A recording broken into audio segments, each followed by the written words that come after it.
As parábolas do reino dos céus. A rede. Mateus, capítulo 13, versículos 47 a 50. Chegamos à última das 7 parábolas e, claramente, esta fala dos acontecimentos solenes que hão de se realizar na vinda de Cristo, na consumação do século. Não devemos confundir esta vinda com o arrebatamento da igreja, que acontecerá pelo menos 7 anos antes. A consumação do século sempre fala da vinda gloriosa de Cristo no fim da grande tribulação para julgar o mundo e estabelecer seu reino visível em Jerusalém. Nesta parábola, temos coisas novas para interpretar e temos de usar as outras escrituras a fim de fazer isto. Os discípulos, sendo pescadores, teriam entendimento bem para esta parábola. A palavra traduzida rede aqui é uma rede arrastão ou varredoura, como achamos em Abacuque, capítulo 1, versículos 14 a 17, que descreve o julgamento sobre Israel que Deus permitiu pelos caldeus. Assim sabemos que a rede fala de juízo divino. Este tipo de rede não fica na superfície da água, mas tem peso que a faz descer até o fundo do mar e, sendo arrastada pelos pescadores, apanham tudo na sua frente, grandes e pequenos, nada escapa dela. Os pescadores são os anjos que Deus usará naquele tempo para preparar o juízo dos vivos e, em separação, os peixes bons dos peixes ruins. Veja também Mateus capítulo 24, versículo 31 e 2 Tessalonicenses capítulo 1, versículos 7 a 8. O mar fala das nações e assim sabemos que o assunto desta parábola é sobre a separação e julgamento das nações dos gentios vivos na vinda visível de Cristo para reinar. Claramente, como em Abacuque, capítulo 1, versículo 14, os peixes do mar representam pessoas vivas nas nações do mundo naquele tempo. Os peixes bons, que serão recolhidos nos cestos, são os salvos e úteis no reino dos céus, e os peixes maus, que serão lançados na fornalha acesa, são os incrédulos, que serão lançados no inferno de sofrimento e tormentos, onde haverá choro e ranger de dentes. Para entender exatamente quais são essas pessoas, temos de pensar agora sobre quem está na terra depois do arrebatamento da igreja. De fato, haverá 4 espécies de peixes naquele tempo. Primeiro, os incrédulos, que ouviram o evangelho pregado antes do arrebatamento da igreja, mas recusaram aceitá-lo. Lembramos que aqueles ilustrados na primeira parábola do semeador, à beira do caminho, a terra rochosa e os espinhos, que não receberam a boa semente da palavra de Deus. Notamos bem que estes não terão outra oportunidade de serem salvos depois do arrebatamento, mas todos aceitarão a mentira da besta, porque recusaram a verdade do Cristo. Veja isto em 2 Tessalonicenses, capítulo 1, versículos 7 a 10 e capítulo 2, versículos 11 e 12. Esses farão parte dos peixes maus.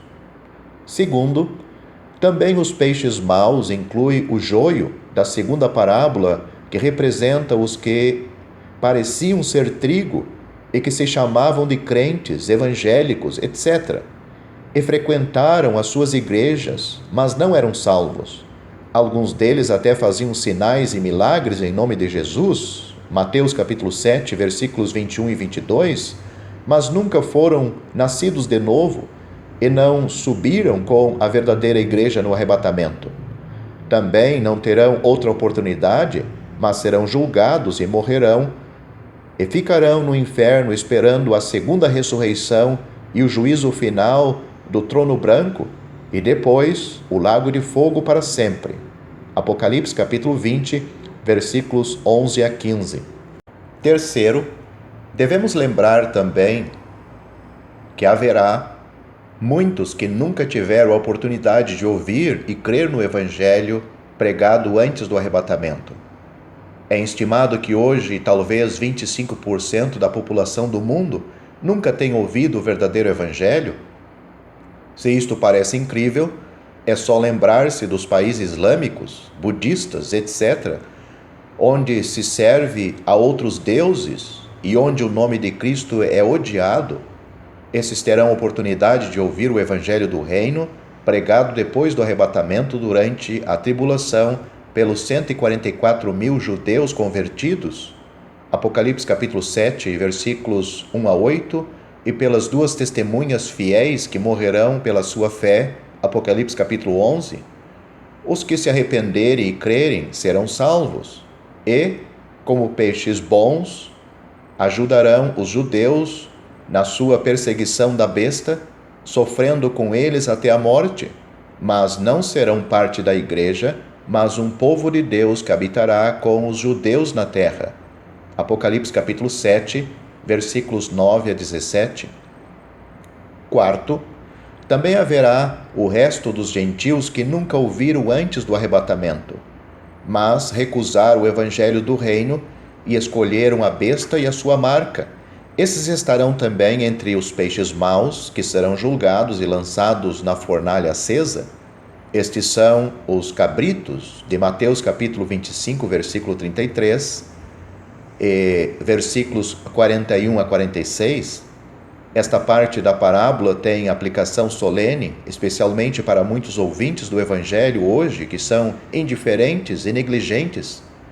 Estes, se não se arrependerem, podem estar entre os peixes maus que serão julgados naquele tempo. Não terão segunda chance, mas o arrebatamento selará o seu triste destino eterno. Hebreus capítulo 2, versículo 3. Prezado amigo, se você não é parte da Igreja de Cristo, ou seja, a pérola, você ainda está em perigo de ser um dos peixes maus que serão julgados na vinda gloriosa de Cristo.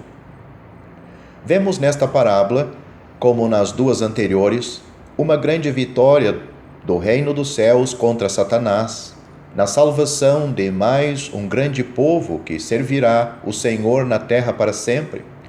Os peixes bons são um povo de entre os gentios que nunca tiveram oportunidade de ser parte da igreja e que será salvo durante a tribulação. Esse povo é o mesmo que as ovelhas de Mateus capítulo 25, versículos 31 a 40, não é parte da igreja, nem de Israel, mas o terceiro povo de Deus. Alguns deles morrerão durante a tribulação pela sua fé em Cristo, mas ressuscitarão no tempo da manifestação de Cristo, os quais serão recompensados com grandes honras no reino milenar depois da tribulação. Apocalipse capítulo 6, versículos 9 a 11 e capítulo 20, versículo 4. Zacarias capítulo 14 mostra profeticamente este povo em comunhão com os judeus na terra e subindo anualmente para Jerusalém para adorar o Senhor ali. Em Apocalipse capítulo 21, versículos 1 a 4, lemos dos 3 povos de Deus em perfeita paz e harmonia e em submissão ao Senhor, a igreja, a noiva, reinando com Cristo no céu, e os outros 2 povos em paz e prosperidade na nova terra. Conclusão geral. No fim das 7 parábolas, o Senhor perguntou aos seus discípulos se entendiam todas estas coisas e responderam que sim. Mateus capítulo 13, versículos 51 e 52. Como responderíamos? O Senhor, usando outra ilustração, que alguns chamam a 8ª parábola do capítulo, mostrou o grande valor deste conhecimento para ajudar o povo de Deus em enfrentar a oposição e a imitação satânica que haveria contra o reino dos céus durante os séculos até o fim, e que existe até em nossos dias. Assim, este ensino é um depósito útil para nós dando-nos toda a informação necessária para entender bem o que está acontecendo no cristianismo hoje. Há pelo menos 3 grandes lições gerais neste capítulo. Primeiro, não devemos julgar pelo tamanho. Uma grande lição deste ensino é observado como as coisas verdadeiras sempre são pequenas, mas as coisas falsas sempre são grandes. A grande árvore do cristianismo em nosso redor faz grande contraste com a pequena pérola de grande valor que é a igreja verdadeira dos salvos.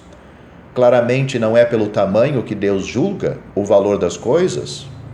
Amados jovens, nunca sejam iludidos pelo tamanho das grandes organizações religiosas e pelos grandes movimentos evangélicos, mas busquem a pureza e simplicidade.